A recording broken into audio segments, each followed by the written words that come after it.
Hello? Hello?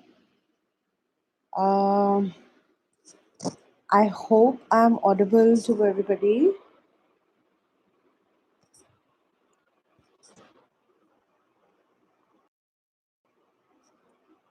Hello?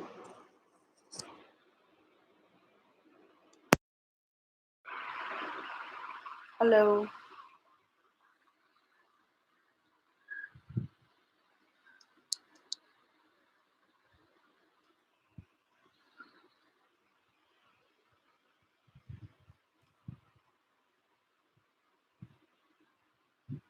Okay, I'm not sure. Okay, I think this is better.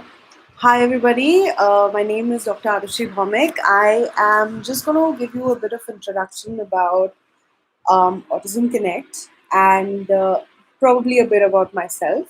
And what I'm really excited about is especially the fact that it is Autism Awareness Month. And this is something that if you are anybody associated with autism, or if you have somebody who is related to you who has been diagnosed with autism, and if you're a doctor, if you're a therapist, if you're an educator, if you've ever worked with any autistic individual or their families, you will know that Autism Awareness Month, Autism Acceptance Month, and World Autism Day, World Autism Week, these are some of the most important and the most cherished months, or rather days of our lives.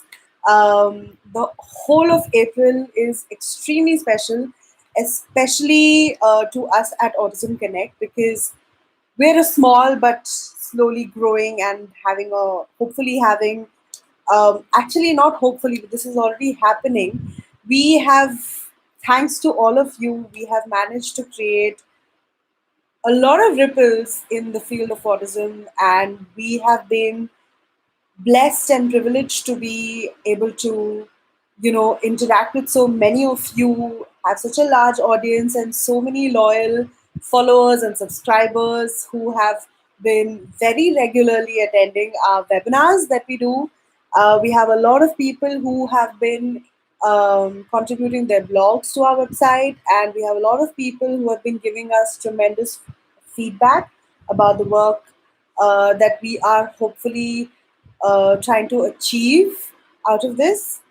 So I'll just give you a bit of an idea about what is Autism Connect, what does it stand for, and what we hope to achieve through Autism Connect. So, firstly, Autism Connect is a non-profit organization which is parent and professional led. So, we have a group of people who are working towards trying to bridge the gap between autism parents and autism professionals. So, if you have ever heard of anybody having autism, if you have ever heard of anybody um, talk about their story or their personal um, just experience with autism, you know that it's not always easy. In fact, most of the times it's not at all easy. What ends up happening is the moment a parent notices their child having a bit of difficulty here and there, as a parent, it's very obvious and extremely natural that you'd be concerned about your child. So you visit the doctor,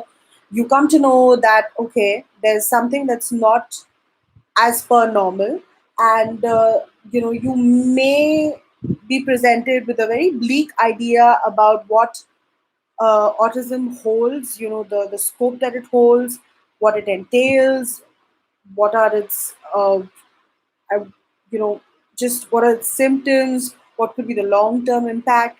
All of these things can really jar a parent initially, and that's when they tend to lose a lot of hope. In fact, it's very natural a lot of times when parents tend to go into denial, where they just don't want to believe that their child has autism. There's a lot of times that they and they are told by a lot of people around them that this is just a phase, and it's just going to go away. But obviously that doesn't happen, because autism is a condition which is neurodevelopmental. It is something that cannot be cured. It cannot be completely I mean, there has not been as yet a cure that has come up for autism, and a lot of you may even be of the thought or the ideology that autism isn't something that needs to be cured. Um, so basically, what we need to do is, and what we want to do through Autism Connect is, we want to spread as much awareness as possible about autism spectrum disorders. So that this ambiguity and this speculation that is tackled with, and secondly, the difficulties that autistic individuals face on a day-to-day basis, such as bullying, such as um, having meltdowns, and parents feeling embarrassed in public when their child has a meltdown, and there are people around them who start judging them for no reason. That this prejudice that people have about autistic individuals, and these misconceptions that they have about autistic individuals. So we at Autism Connect are very consciously and very regularly trying to tackle this, and one blog at a time, one webinar at a time, one interaction with a therapist at a time, we try to tackle with these issues. So, a bit about what Autism Connect, the website www.autismconnect.com, offers to you. So, we have first of all, I'd really like to start with this. So, what we have is basically an entire set and an assortment of treatment options. Because, see, autistic individuals do face a lot of difficulty with just day to day things. You may find it really easy to get up in the morning, go and brush your teeth, relieve yourself, and wear your clothes, tie your shoelaces, interact with people, have an emotional IQ, have an understanding of what people are trying to tell you, not always take things in a literal way. There are all of these things, that we tend to take for granted as neurotypicals, and it's not that easy for autistic individuals. So, just like you were taught in school as a neurotypical about how to be in society, about what is an appropriate behavior, what is an inappropriate behavior, what is a kind of touch that is acceptable, what is not acceptable. Now, these are concepts that you were taught as well as neurotypicals, and similarly with autistic individuals, they too need to be taught, but in a way that they understand, in a way that their brain, that their pathophysiology in the brain can accept that information. So there was this great quote, something about Einstein talking about theory of relativity, about us judging a fish's um, ability to climb a tree and expect it to and just call it dumb just because it's not able to climb a tree. That's ridiculous. So something on those lines. So we do need to have therapies. Actually, this is a better word. I feel, therapy as compared to treatment. Therapy is a more positive word somehow. And I feel like, so there are a lot of therapies that we have mentioned on the Autism Connect website, where we have spoken about behavior therapy, we've spoken about speech therapy, we've spoken about occupational therapy. We have even gone ahead and spoken about therapies that are not so conventional, such as, aquatic therapy. There's music therapy, there's art based therapy, there's drama therapy, there's dance therapy, there's even animal assisted therapies. So these are things that a lot of autistic individuals have been positively affected by, and these are things that people should really learn about when it comes to autism, because these are innovative ways, and these are out of the box ways, and some of them are really essential you know um, therapy options that autistic children do need. And a lot of studies have proven, have come to the conclusion that early intervention is something that is extremely important, especially in children with autism. Like, for example, if you have a child who is having trouble with speech, you can't expect a child to have the same amount of improvement when he's 10 years old or 15 years old, as compared to a child whose brain is still in the developing phase, who's still whose brain is still in that phase where they can receive a lot of information, and they can, like, kind of build around that. So these therapies, it's extremely important that parents first of all come to a level of acceptance that, okay, my child has autism, even though it's not easy, but this level of acceptance that yes, my child has autism. This is something that's not going to just go away as soon as the child turns 18 or 15 or 20 or 25. This is something that is going to be with them for the rest of their lives, because this is the person that my child is. And the main goal should basically be being able to allow your child to grow within, you know, their potential, to be able to achieve it to the best possible way. And that, I feel, is the most important thing. And often parents don't really consciously think about that. They think about, okay, my child is not able to study well, okay, my child is not achieving the same marks as another peer of his, or my child is not able to interact with their peers. So these are things that can be dealt with, and these are things that are important. But what's most important is to make sure that your child is doing what they're interested in. And even if there is this hyper energy or extra energy, they are, you're helping them channel it in a way or in an interest that they are really, fond of. Because if you know anything about autistic individuals, and it's that autistic individuals tend to obsess over something, over one particular thing a lot. They could be interested in trains, and they could probably do a PhD in trains and mechanism of trains and just history of trains, and how many.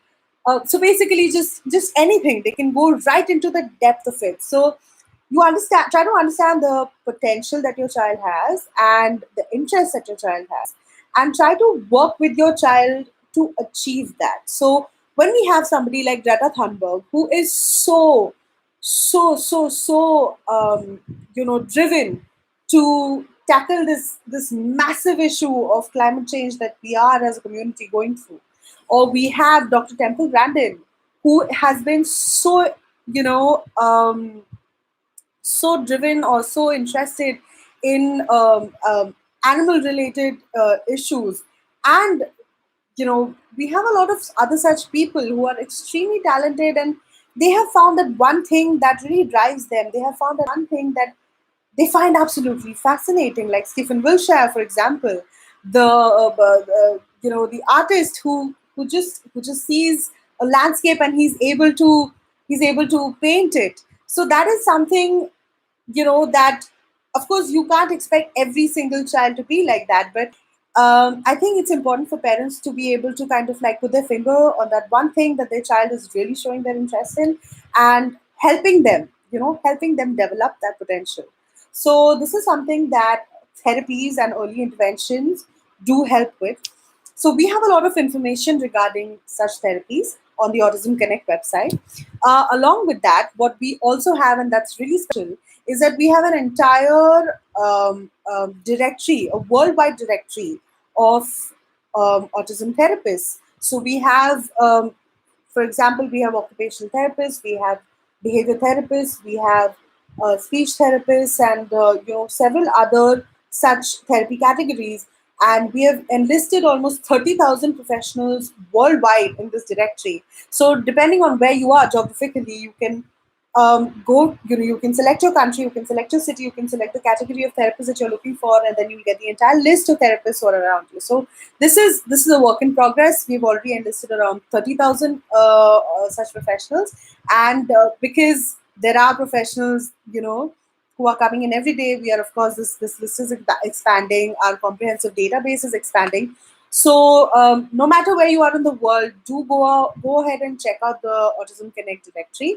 And if you have any queries, if you have any doubts as to whether, sometimes if you don't find a therapist near you, we can do the research. We can check it out, and we can email it to you as well. So do go ahead and check that out.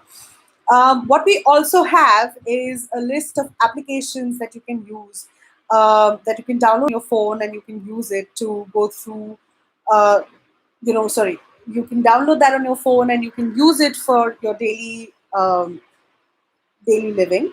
So these categories are educational, they are for social skills, for mathematics, for academics, whatever whatever you'd like to, or whatever apps that you require. So you can definitely check those out, and you can download them on your phone. And if you like a particular app, in fact, it'd be great if you all can give us a review about it. If you all can email us about it, that hey, we tried this app and this is how it's helped our child, and you can send us the information. We can put it out there, and other parents can benefit from that. What we also have is a very well curated list of blogs. So these blogs are basically written by professionals, written by parents, about things that can help your child on a day-to-day basis, and practical things. So we have everything. We have different categories like signs and symptoms. We have stuff about therapies. We have stuff about how to toilet train your child. We have a few blogs about how to how to tackle bullying in schools. We have blogs about inclusion. So these are blogs that you can really go through. And in fact, one of the blogs that I think y'all might find interesting is 21 songs that can help with autism. So you can definitely go to the blog section and check that out. Along with this, we have a list of places which provide toys and therapeutic accessories. And we also have a list of autism related books. So we have a lot of authors who have written books about autism, and we have enlisted these. So you can either check out the Kindle version, you can check out where you can download it from. And so that's what you can find there.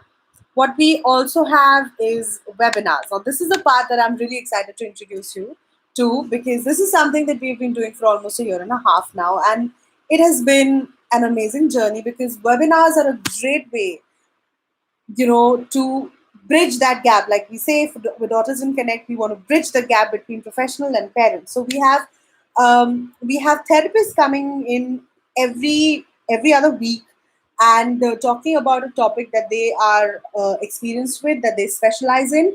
And through these webinars, as a parent, as another professional, as a special educator, as a therapist, whatever, you can connect with the speaker, and you can ask them questions and they can answer your questions. So we have a lot of these enlisted in the webinar section as well. Okay, so now coming to the Autism Awareness Month bit, which I am so excited about. So, as you know, this is a very special month for all of us in the autism community. We have made sure that not one single day of yours goes waste in this quarantine season, which is it's a very, you know, it's a global issue that we are facing currently. Everybody knows about it, the coronavirus, the COVID-19. It's a pandemic. It's quite jarring to. And this is something that we want to do for you, because y'all are in the house, and we understand that this is a time that you know everybody's in a very probably not that great a mental space because of the issues that are happening in the world. But we want to bring some light to your lives, and we want to bring, more than anything, information that can help you. So we are sharing our love with you through information. And we have on our show this month, every single day, we have at least one person, whether that be a therapist, that could be a parent, that could be an author, that could be an actually autistic individual. And trust me, we have a lot of those on board. So we have one person every day who could be doing either a Facebook live, or they could be doing an Instagram live, or they could be doing a YouTube live. And we have a lot of webinars scheduled this month. So do be sure to check out our Autism Connect social media. We will be updating all the information there. We will be updating the schedules there. In fact, just to give you a quick update about what's the latest one that's happening, because for tomorrow, for World Autism Day, we have two amazing speakers. Their names are Dr. Susanna and Chantel Snyman. So they will be doing a webinar on autism spectrum disorder, support services, behavior management, and changing lives. Now, these people have been working with an organization called New Beginnings, and that's, I think, based in South Africa. So they have a great experience working with a lot of autistic individuals, including other individuals with special needs. And what they're going to be talking about is, the lower arousal theory and how it impacts behavior. So basically, as you may have heard about the lower arousal theory, that autistic children often behave the way they do because they are not able to get the right stimulus, which allows them to kind of, behave in an appropriate way. So they're going to talk about this they're going to be a little more elaborate about that. So the low arousal theory and its impact on behavior, and how you can manage such behavior, and what are the laws and the principles surrounding treating a child or giving behavior therapy to a child. So this is what you have to look forward to for tomorrow. What we also have very soon, on the 6th, heard previously had competed in the Miss Florida beauty pageant. She has also won 3 other beauty pageants in the past. She is an actually autistic individual. She is not only that, but she is also an autism advocate, and she's a model, and she's a singer, and she's an actress. So clearly you can see how talented this person is, and she's just amazing. So I'm sure y'all are going to have a great time during that webinar. Be sure to register. I will be putting the links in the comments, and I'll be putting it in our description, so you can go through the links and you can register for it. And trust me, y'all are going to enjoy this month, irrespective of the quarantine season. I hope that everybody stays at home, is staying at home, making the most of this time, spending time with your children, spending time with your families, doing something creative, learning some new skill. I really hope, as a community, as just people and humans, we are able to get past this absolutely grievous situation that we have all come into. And I hope that everybody's staying home, staying safe. God bless you all. Do check us out on the website and on our social media channels. I'll be putting all the links in the descriptions. Take care.